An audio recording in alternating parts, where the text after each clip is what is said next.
Oke, selamat pagi teman-teman. Tadi ada pertanyaan dari salah satu member grup kita ya, dari Bu Rita. Eh, Terima kasih Pak Erwin sebelumnya. Pak, saya mau tanya, untuk mencari saham untuk swing apa tahap yang harus dianalisa sebelumnya ya? Nah, ini sudah pernah saya jelaskan juga di beberapa video ya. Jadi saya punya tiga metode atau tiga syarat teman-teman. Jadi untuk menentukan pilihan saham untuk swing, satu analisa transaksi atau dalam kurung bandar muaki, dua analisa harga atau price action, kemudian momentumnya ya. Nah, minimal dari dua per tiga syarat ini wajib terpenuhi. Tapi kalau ketiganya masuk maka makin lebih bagus. Nanti saya jelaskan dengan video. Nah, itu tadi pertanyaan dari teman kita. Nah, kita langsung saja ya menjelaskannya dengan video. Kebetulan saya tertarik melirik 4 saham-saham besar di ISG kita karena beberapa hari kemarin tertekan turun ya. Nah, sekarang kita lihat yang pertama BBRI, teman. Ya. Jadi BBRI ini kemarin ada distribusi ya dari broker ZP, RX, KZ dan seterusnya. Kemudian yang beli itu YU, AK, BK, YP. Nah, dari porsi ini teman bisa lihat ini penjualan itu lebih besar daripada pembelian. Nah, ini dinamakan distribusi ya. Jadi distribusi itu juga bisa dilihat dari jumlah yang jualan ini dibandingkan jumlah yang beli. Dari sedikit orang ke banyak orang itu distribusi ya. Tapi tidak selalu seperti itu. Teman-teman wajib juga memperhatikan nilai-nilainya ini ya. Angka-angka ini. Apakah angka yang di kanan ini lebih besar dari angka yang di kiri ini? Ya, atau sebaliknya, misalkan jumlah penjual itu banyak misalkan ya. Jumlah penjual itu banyak, orangnya banyak. Sementara yang beli sedikit misalkan ya. Atau seperti yang sekarang ini yang jualan sedikit, yang beli banyak. Tapi jumlah yang beli itu misalkan dari 4 teratas ini atau 5 broker teratas ini, itu yang beli lebih banyak misalkan ya. Broker EU, katakanlah broker EU ini ternyata dia beli 200 miliar, sementara ZP itu jualannya 100 miliar ya. Kemudian RX juga begitu, akalnya lebih besar, sementara RX-nya itu jualan sedikit saja. Itu juga akumulasi teman, walaupun jumlah penjual ini sedikit seperti ini ya. Itu wajib juga teman-teman perhatikan, tidak hanya melihat jumlah penjualan ini ya, jumlah orang atau broker yang jualan ini. Oke, ini broker ya, bukan orang ya. Jadi kita teliti lebih dalam. Nah, sekarang ini dari hari Jumat kemarin ya. Coba kita lihat dari hari Senin kemarin tanggal 22 ya. Nah, ini terlihat jumlah penjualnya juga lebih sedikit, artinya secara jumlah broker itu sepertinya masih distribusi. Sekarang kita cek satu persatu. ZP jualan 343 miliar, kemudian CC beli 356. Nah, ini hampir sama. Kemudian KZ, nah ini 314 miliar, sementara GR cuma 100 miliar belinya. Nah, ini boleh dibilang jelas ya, jelas ini adalah distribusi, karena yang jualan ini angkanya lebih besar. Nah, kita lihat sekarang RX 275 miliar, AK 100 miliar saja ya. Lihat yang 5 atau 4 teratas ini saja teman-teman ya, 4 atau 5 teratas. Oke, sekarang kita bisa simpulkan ini adalah distribusi. Oke, nah dari syarat pertama analisa transaksi atau bendarmologi, BBRI ini belum masuk syarat yang ideal. Oke, nah sekarang kita lanjut ke analisa harga atau price action-nya. Kita buka trading view ya. Oke, ini SSMS kemarin teman-teman. SSMS kemarin ternyata tidak sampai ke area sini ya. Kita memperkirakan dia akan terkoreksi sampai ke area support. Bahwa ini ternyata dia hanya sampai ke support sini saja teman. Ya, ini juga area support. Kemudian dia mantul lagi ya. Kemungkinan teman-teman yang nunggu di bawah ini belum dapat barang ya, tapi tidak ada masalah, tidak perlu teman-teman kejar juga ya, masih banyak saham lain. Sementara teman-teman yang lain yang nonton video kita dari awal kita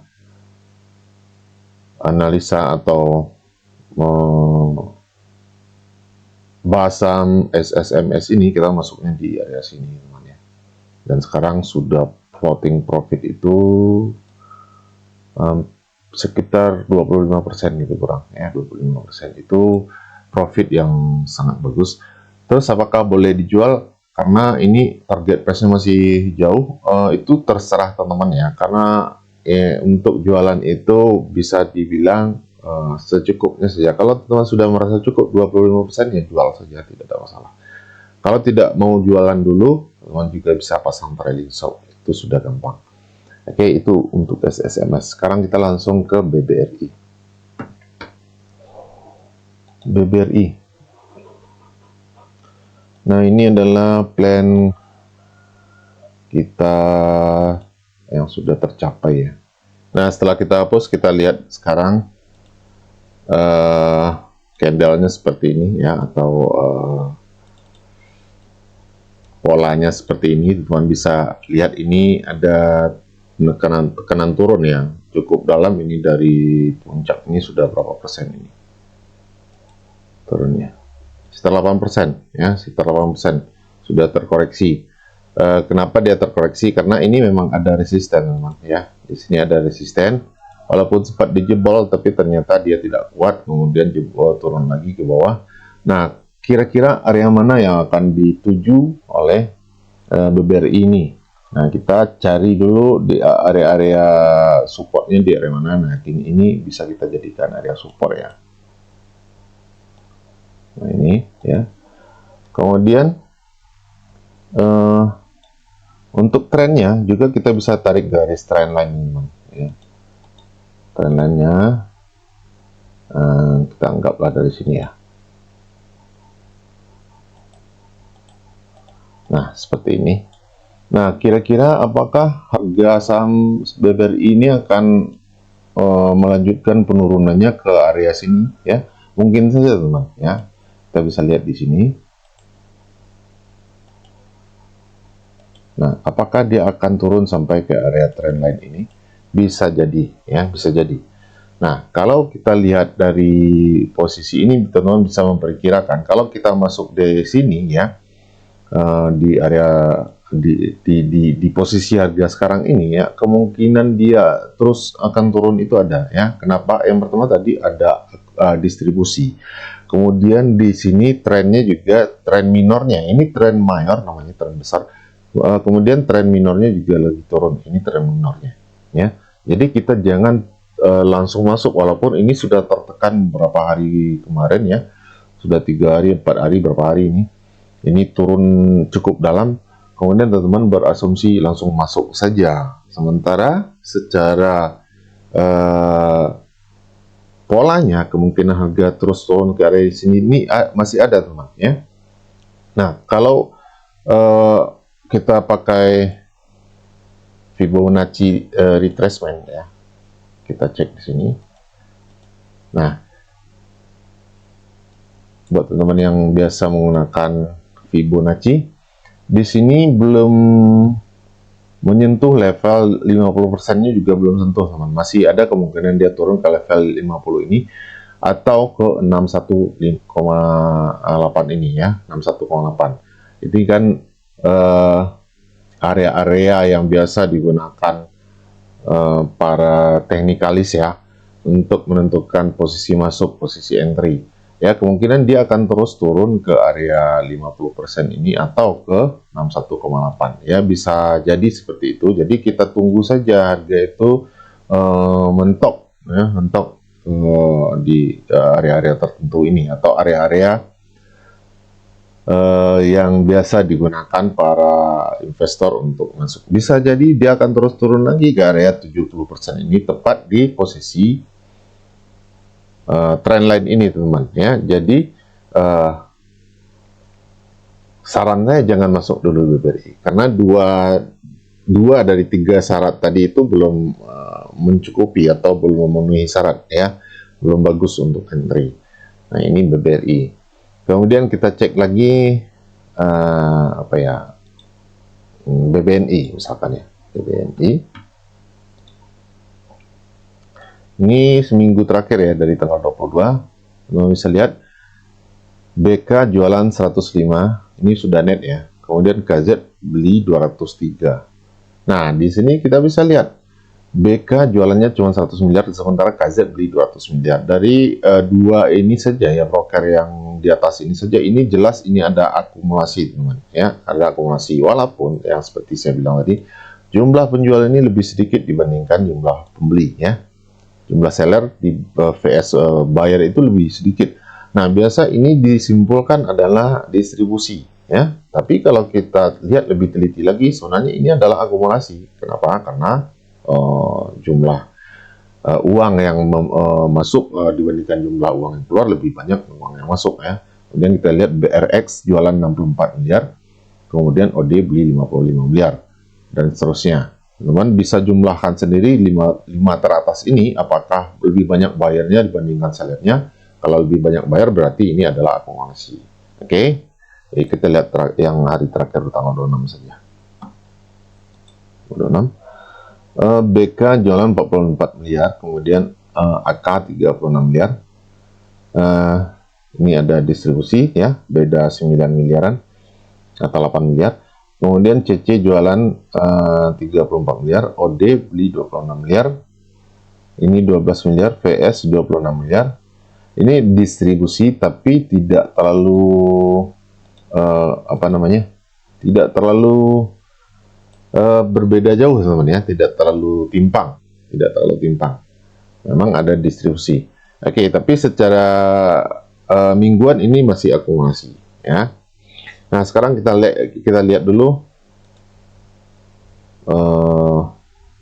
BBNI ya, harganya seperti apa. Nah, ini BBNI juga sudah take profit ya. Ini plan 3 November dulu ya. 3 November sudah take profit juga ini. Kita hapus dulu nih. Ini kita bagikan di grup itu ya. Nah, ini teman-teman bisa lihat ya, ada resisten di sini. Oke. Kemudian harga jebol ya, jebol atau breakout, kemudian dia turun sampai ke area resisten ini. Ini menjadi support. Kemudian kita lihat trend lainnya. Atau jangan terlalu jauh juga. Kita update dari sini saja. Nah, di sini teman-teman juga bisa lihat dia sudah menyentuh area trend line ya. Sudah menyentuh area trend line-nya si BBNI ini. Yang pertama dia sudah jebol resisten, kemudian dia masuk lagi atau pullback atau retrace lagi ke area resisten become support ini. Kemudian dia juga sudah sentuh level trend line ya. Ini sudah bagus teman-teman. Kemudian kita cek. Ini juga ada candle hijau terakhir kemarin ya. Sudah ada candle hijau, artinya sudah ada perlawanan ya. Sudah ada perlawanan. Nah, ini sudah bisa kita katakan ini sudah memenuhi syarat teman, karena ada momentum ya. Momentumnya itu yaitu candle hijau ini, atau dia sudah berada di trend line, kemudian sudah sampai juga ke resisten become supportnya, dan sudah konfirmasi candle hijau juga. Nah, ini sudah bisa kita jadikan posisi entry ya, posisi entry. Nah, teman bisa ambil ya di bawah area swing terakhir ini, swing low terakhir ini ya, untuk area stop lossnya. Teman-teman wajib perhatikan stop loss. Yang pertama itu stop lossnya. Kenapa stop loss? Karena kita belum tahu apakah benar-benar sudah akan mantul lagi, atau justru dia jebol lagi turun sampai ke area support berikutnya di area sini ya. Jadi tidak ada kepastian, meskipun 2 dari 3 syarat yang kita tetapkan itu sudah masuk ya ke kriteria, tapi tidak ada jaminan dia akan terus naik teman ya. Jadi tetap teman-teman perhatikan atau pakai stop loss kalau teman-teman tidak mau lossnya terlalu dalam ya. Walaupun ini adalah saham bagus, tidak perlu misalkan menggunakan stop loss pun, lama-lama nanti juga akan naik sendiri, kan seperti itu kira-kira. Tapi kalau plan teman-teman itu memang swing pendek saja, 1-2 bulan 3 bulan misalkan, itu wajib teman-teman pakai stop loss. Bagaimana kalau dia terus turun nanti ya, dia terus turun ke area sini, nanti teman-teman floating lossnya itu bisa sampai 11% ya, 11%. Nah itu kan akan membuat teman frustasi juga lama-lama ya. Tapi kalau rencana teman-teman itu memang invest jangka panjang, itu tidak masalah ya, tidak masalah. Teman-teman tinggal mencari momentum masuk saja, kemudian teman-teman biarkan saja. Ya, tapi kalau untuk swing apalagi scalping itu wajib teman-teman gunakan stop loss. Ya, meskipun itu adalah saham bagus sekalipun ya. Nah, untuk target profitnya itu usahakan ya, kalau tidak ada misalkan dia ATH ya, tidak ada resisten sebelumnya untuk kita jadikan patokan target price-nya, teman-teman bisa tentukan saja dari risk reward ini. Misalkan teman-teman punya risk 3%, teman-teman ambil minimal ya, minimal itu dua kali ya, atau 2,5 kali misalkan ya. Jadi teman-teman punya target 8%. Nah, sebaiknya itu lebih tinggi lagi ya. Kalau saya usahakan 3 lah, minimal 3, 1/3 risk reward-nya. Jadi stop loss kita 3,2%, kemudian profitnya 3 kali lebih besar dari risk-nya ini ya. Jadi 3 kali risiko ya, 3 kali risiko. Dari mana kita bisa melihatnya? Dari sini saja teman ya. Ini rasio perolehan 3 ya, 3,14, artinya ini adalah 1/3, atau bisa teman-teman ambil di 10% seperti ini. Oke. Nah, itu cara untuk menentukan target profit. Nah, teman-teman bisa lihat kalau kita tarik polanya seperti ini, kemungkinan dia akan lanjut naik seperti ini ya. Ini hanya analisa teman-teman ya, tidak ada yang bisa memastikan analisa yang kita buat ini akan diikuti oleh pasar. Tentu saja pasar itu bergerak tergantung dengan pelakunya sendiri ya. Ini hanya histori ya, kebiasaan-kebiasaan yang terjadi di pasar. Jadi kira-kira seperti itu teman-teman, untuk menentukan apakah saham ini layak kita beli atau tidak. Jadi yang pertama analisa transaksi, yang kedua analisa harga, ketiga momentum. Momentum itu bisa misalkan buy on weakness misalkan ya, sudah di area support, kemudian sudah ada konfirmasi candle, itu juga momentum. Kemudian sudah breakout misalkan ya, itu juga momentum. Kemudian seperti ini, sudah di trendline misalkan, sudah di area resisten become support, nah, ini kan momentum ya, ini yang dinamakan momentum. Nah, atau sudah di area 61,8 Fibonacci retracement misalkan ya, atau sudah di area 70% Fibonacci dan seterusnya, itu momentum. Jadi teman-teman perhatikan itu ya. Bagaimana cara mencari saham-saham yang seperti ini? Ya, kalau saya manual saja teman ya, manual saja. Ini juga sering ditanyakan bagaimana cara mencarinya. Wah, itu kan capek Pak. Ya, namanya kita usaha ya teman ya, namanya usaha, kita bisnis, capek itu wajib. Tidak bisa kita hindarkan ya, tidak bisa kita hindarkan. Tapi kalau teman-teman tidak punya waktu, teman-teman bisa bergabung dengan kita di grup. Kita bisa diskusi di grup apa saja tentang saham. Kalau cocok teman-teman bisa beli, kalau tidak abaikan saja, lihat analisa yang lain. Kemudian yang paling penting itu money management selalu kita utamakan. Oke, semoga bermanfaat dan selamat pagi dan selamat berakhir pekan.